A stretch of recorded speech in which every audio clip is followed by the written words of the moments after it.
یا ایھا الذین آمنوا لا تقدموا بین یدی اللہ ورسولہ واتقوا اللہ، اے ایمان والو اللہ اور اس کے رسول سے آگے نہ بڑھو۔ ہم جشن عید میلاد النبی کیوں نہیں مناتے؟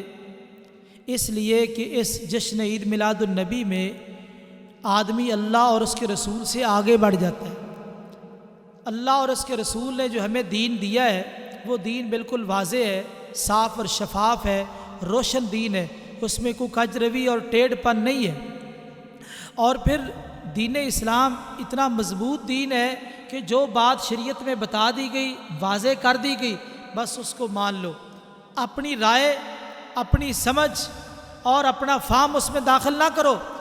یہ فہم دین کو سمجھنے کے لیے تو ضروری ہے، لیکن دین کے اندر اپنا فہم داخل نہ کرو، اللہ اور اس کے رسول سے آگے نہ بڑھو۔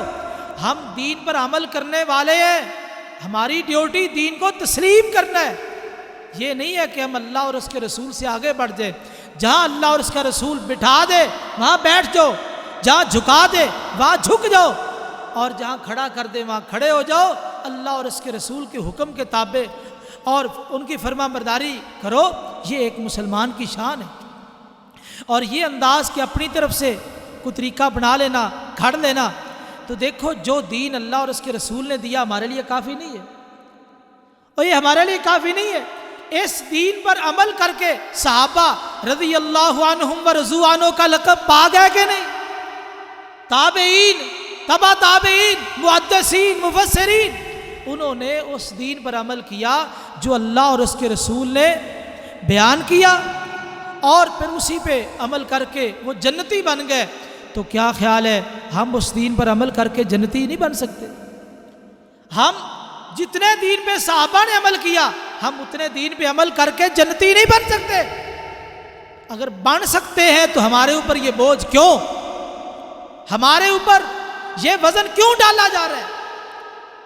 یاد رکھیے، اصحاب رسول نے اللہ اور اس کے رسول کی بات کے سامنے اپنے آپ کو جھکا دیا۔ جامع ترمذی کی حدیث ہے، صحابہ کتنا اہتمام کرتے۔ رسول اللہ صلی اللہ علیہ وسلم خطبہ دے رہے ہیں، آپ کی دوران خطبہ عبداللہ بن مسعود رضی اللہ تعالیٰ عنہ آ رہے ہیں، ابھی تک وہ مسجد کے دروازے پر پہنچے، فرمایا اجلسو، بیٹھ جاؤ۔ آپ نے تو مجمع میں لوگوں کو کہا شاید کوئی کھڑا ہوگا، تو عبداللہ بن مسعود دروازے میں بیٹھ گئے۔ فرمایا عبداللہ آگے آ جاؤ۔ میں نے آپ کو نہیں کہا بس میں جب یہاں دروازے میں داخل ہوا میرے کانوں میں آواز پڑی اجلسو، بیٹھ جاؤ، مجھے محسوس یوں ہوا کہ شاید مجھے حکم ہو رہا ہے، میں وہیں پہ بیٹھ گیا۔ یہ اصحاب رسول کا انداز تھا، بس کانوں میں اجلسو کا لفظ آیا دروازے پر ہی بیٹھ گئے۔ یہ انداز تھا اصحاب رسول کا۔ 20 واقعات پیش کیے جا سکتے ہیں کہ اصحاب رسول نے نبی کریم صلی اللہ علیہ وسلم کی ویسے پیروی کی۔ اگر کسی وقت کسی نے کوئی اضافہ کرنے کی کوشش کی، فوراً نبی کریم صلی اللہ علیہ وسلم نے ڈانٹ دیا۔ معروف واقعہ آپ کے سامنے ہے، 3 صحابہ نبی کریم صلی اللہ علیہ وسلم کے گھر آئے، باہر دروازہ کھٹکایا، آپ کے بارے میں پوچھا، آپ گھر میں نہیں تھے، آپ کی عبادت کے بارے میں پوچھا، اللہ کے رسول عبادت کتنی کرتے ہیں؟ بتایا گیا کانہم تقالوہا، صحیح بخاری میں، صحیح مسلم میں، انہوں نے نبی کریم صلی اللہ علیہ وسلم کی عبادت کو کم سمجھا۔ کہا اللہ کے نبی، اور کہا ہمیں تو زیادہ عبادت کرنی چاہیے، ہمیں زیادہ عبادت کرنی چاہیے۔ انہوں نے کیا کیا؟ ایک کہنے لگا کہ میں آج کے بعد عزم کرتا ہوں کہ جب تک زندہ رہوں گا روزانہ روزہ رکھوں گا، کبھی افطار نہیں کروں گا۔ دوسرے نے کہا میں شادی نہیں کروں گا، کیونکہ شادی کے ساتھ مشغولیت اور مصروفیت بڑھ جاتی ہے، میں اللہ کی عبادت ہی کرتا رہوں گا۔ اور تیسرے نے کہا جب تک زندہ رہوں گا رات کو آرام نہیں کروں گا، ساری رات نماز پڑھوں گا۔ چلے گئے۔ جب نبی کریم صلی اللہ علیہ وسلم گھر آئے، آپ کو بتایا گیا، آپ نے ان کو بلا لیا۔ انتم الذین قلتم کذا و کذا، میرے صحابہ تم نے یہ باتیں کی، تم وہی لوگ ہو؟ ہاں اللہ کے رسول وہ تو بڑے خوش تھے، ہم نے نیکی کی، نیکی کا ارادہ کیا۔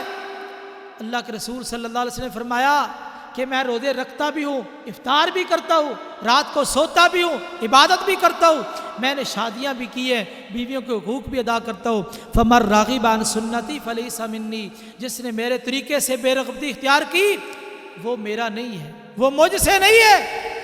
جس صحابی نے تھوڑا سا آگے بڑھنے کی کوشش کی فوراً آپ نے اس کو ٹوکا، روکا، کیونکہ معاملہ شریعت کا ہے۔ یا ایھا الذین آمنوا لا تقدموا بین یدی اللہ ورسولہ، ایمان والو اللہ اور اس کے رسول سے آگے نہ بڑھو۔ جہاں انہوں نے بٹھا دیا بیٹھ جاؤ، جہاں جھکا دیا جھک جاؤ، جہاں کھڑا کر دیا کھڑے ہو جاؤ، بس ان کی بات ماننی ہے، ان کے سامنے چوں چنا اگرچہ مگرچہ یہ وہ کچھ نہیں کرنا، بلکہ جس طرح اللہ اور اس کے رسول کا فرمان آ گیا اسی طرح اس کو منو ان تسلیم کر لو اور اپنی طرف سے اضافہ نہ کرو۔ دو عیدیں ہمیں رسول اللہ صلی اللہ علیہ وسلم کی طرف سے ملی اور آپ نے فرمایا اللہ نے تمہیں جو لوگ 2 دن کھیلتے تھے، خوشی کے 2 دن تھے، ان کے بدلے میں 2 دن عطا کیے ہیں، اللہ نے دیے، نبی کریم صلی اللہ علیہ وسلم نے بیان فرما دیے۔ اب 2 دن ہمیں خوشی کے ملے، اب تیسرا دن خوشی کا ہم اپنی طرف سے نہیں بنا سکتے۔ کیسے بنائیں؟ ہم شریعت ساز ہیں، ہمیں شریعت سازی کا اختیار ہی نہیں ہے، شریعت سازی کا اختیار ہمیں نہیں ہے۔ اللہ نے 2 دن دیے، رسول اللہ صلی اللہ علیہ وسلم نے بیان کیے اور اصحاب رسول نے انہی دونوں دنوں کو خوشی کا دن رکھا، کوئی تیسرا دن اپنی طرف سے خوشی کا نہیں بنایا۔ جب انہوں نے نہیں بنایا تو ہم کیوں بنا رہے ہیں؟ اور یاد رکھیے ہم جشن عید میلاد النبی کیوں نہیں مناتے؟ اس کی 30 وجوہات میں سے یہ 12ویں وجہ ہے، اس لیے نہیں مناتے کہ اللہ اور اس کے رسول سے آگے بڑھنا ہے۔ اللہ اور اس کے رسول 2 عیدیں دے کے دے، ہم 3 عیدیں بناتے ہیں، تو یاد رکھیے اللہ اور اس کے رسول سے آگے بڑھنے والا انسان کامیاب نہیں ہو سکتا۔ اللہ تعالیٰ ہماری اصلاح فرمائے، ہمارا بھلا فرمائے۔ سبحان ربک رب العزت عما یصفون وسلام علی المرسلین والحمد للہ رب العالمین۔ یا ایھا الذین آمنوا اطیعوا اللہ واطیعوا الرسول، اے ایمان والو اللہ اور اس کے رسول کی اطاعت کرو۔ ہم جشن عید میلاد النبی کیوں نہیں مناتے؟ اس کی 13ویں وجہ یہ ہے کہ نبی کریم صلی اللہ علیہ وسلم نے جشن عید میلاد النبی نہیں منایا، آپ نے نہیں منایا۔ آپ کی زندگی، آپ کے شب و روز، لیل و نہار سب کچھ واضح ہے، کسی میں ابہام نہیں ہے۔ اور یاد رکھیے اللہ تعالیٰ نے اس دین کو محفوظ کیا ہے، محفوظ رکھا ہے۔ قرآن مجید میں اللہ تعالیٰ فرماتے ہیں انا نحن نزلنا الذکر وانا لہ لحافظون، ہم اس ذکر کو اتارنے والے ہیں اور ہم ہی اس کی حفاظت کرنے والے ہیں۔ جس طرح قرآن محفوظ ہے اسی طرح حدیث محفوظ ہے، یہ ہمارا اہل السنہ والجماعہ کا یہ عقیدہ اور نظریہ ہے۔ اور نبی کریم صلی اللہ علیہ وسلم کا کوئی عمل، کوئی حرکت جو آپ نے اپنی زندگی میں عمل کیا ہے، جو دینی حوالے سے عمل ہے، تو اللہ تعالیٰ نے ضرور ہم تک وہ پہنچا دی ہے۔ آپ کی مکمل سیرت محفوظ ہے، ہمارے سامنے ہے۔ حتیٰ کہ اگر نبی کریم صلی اللہ علیہ وسلم رات کے اندھیرے میں اپنے حجرے کے اندر نماز پڑھ رہے ہیں اور آپ نے نماز کے اندر سجدے میں اپنے پاؤں کو کیسے رکھا، اس کی کیفیت بھی اماں جی عائشہ رضی اللہ تعالیٰ نے بیان کر دی۔ دین اتنا واضح ہے، اتنا واضح اور روشن دین ہے۔ جب دین کی ہر بات واضح ہے، کوئی بات مبہم ہے ہی نہیں، تو پھر یہ جشن عید میلاد النبی اسلام کا اتنا بڑا حصہ، اتنا بڑا جز، یہ کیسے مخفی رہ گیا؟ یہ کیسے مخفی رہ گیا؟ جب آپ نے نہیں منایا، بعض لوگ کہتے ہیں جی عاجزی کی وجہ سے چھوڑ دیا، عاجزی کی وجہ سے۔ چلو آپ نے عاجزی کی وجہ سے چھوڑ دیا، آپ اپنا نہ مناتے، سابقہ نبیوں کا ہی منا لیتے۔ اور سابقہ نبیوں کا جشن عید میلاد النبی منایا جا سکتا تھا کہ نہیں؟ اگر آپ نے اپنا جشن عید میلاد النبی عاجزی کی وجہ سے چھوڑا تو سابقہ نبیوں کا جشن عید میلاد النبی منا لیتے، تاکہ مسئلہ تو ثابت ہو جاتا۔ اچھا آپ نے عاجزی کی وجہ سے چھوڑ دیا، صحابہ کو تو بڑی محبت تھی یارو، بلال رضی اللہ تعالیٰ عنہ، عمار رضی اللہ تعالیٰ عنہ، اور اسی طرح ابو بکر صدیق رضی اللہ تعالیٰ عنہ، اور اس کے علاوہ عمر فاروق، عثمان غنی، علی المرتضیٰ رضی اللہ عنہم، حسنین رضی اللہ عنہما، یہ سارے اللہ کے رسول سے پیار کرنے والے تھے یارو، کسی کو یاد ہی نہیں آیا۔ آپ نے تو نہیں منایا، اگر قرآن و حدیث میں اس کا وجود تھا تو آپ نے نہیں منایا، تو آپ کے نواسے ہی منا لیتے، آپ کے داماد منا لیتے، آپ کے سسر منا لیتے، اہل بیت منا لیتے۔ جب آپ نے نہیں منایا، دین وہ ہے جو آپ کے تعلق سے ہے۔ جب آپ نے نہیں منایا اور آپ کے سامنے نہیں منایا گیا تو یہ دین نہیں ہو سکتا۔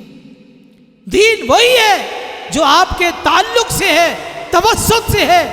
آپ نے بھی نہیں منایا اور آپ کے صحابہ نے آپ کے سامنے بھی نہیں منایا، کیونکہ حدیث کی 3 قسمیں ہیں، حدیث قولی، حدیث فعلی اور حدیث تقریری۔ قولی جو باتیں آپ نے بیان کی ہے یہ حدیث قولی ہے، فعل جو آپ نے عمل کیا ہے یہ فعلی حدیث ہے۔ حدیث تقریری آپ کے سامنے کوئی کام ہوا اور آپ خاموش ہو گئے، آپ نے اس کی تردید نہیں کی، نبی کا خاموش ہو جانا یہ بھی دین کا حصہ ہے۔ جو کوئی مائی کا لال حدیث قولی سے جشن عید میلاد النبی ثابت کر دے، حدیث فعلی سے ثابت کر دے یا حدیث تقریری سے ثابت کر دے، لیکن تاریخ اس بات کی شاہد ہے آج تک کوئی ایسا ثابت نہیں کر سکا اور نہ ثابت کر سکے گا۔ کیوں؟ اس لیے کہ اصحاب رسول اور رسول اللہ صلی اللہ علیہ وسلم دین کے صحیح معنوں میں پیروکار تھے، اور اس جشن عید میلاد النبی کا دین اسلام سے دور کا بھی تعلق نہیں ہے۔ جب دین سے تعلق نہیں تو ان کی زندگیوں سے کیسے ملے گا؟ تو اس لیے رسول اللہ صلی اللہ علیہ وسلم کی زندگی کا ایک ایک معاملہ واضح ہے۔ آپ نے اپنی زندگی میں جشن عید میلاد النبی نہیں منایا، اس لیے ہم نہیں مناتے۔ اللہ سے دعا ہے اللہ تعالی ہمیں نبی کریم صلی اللہ علیہ وسلم کا صحیح معنوں میں پیروکار بنا دے۔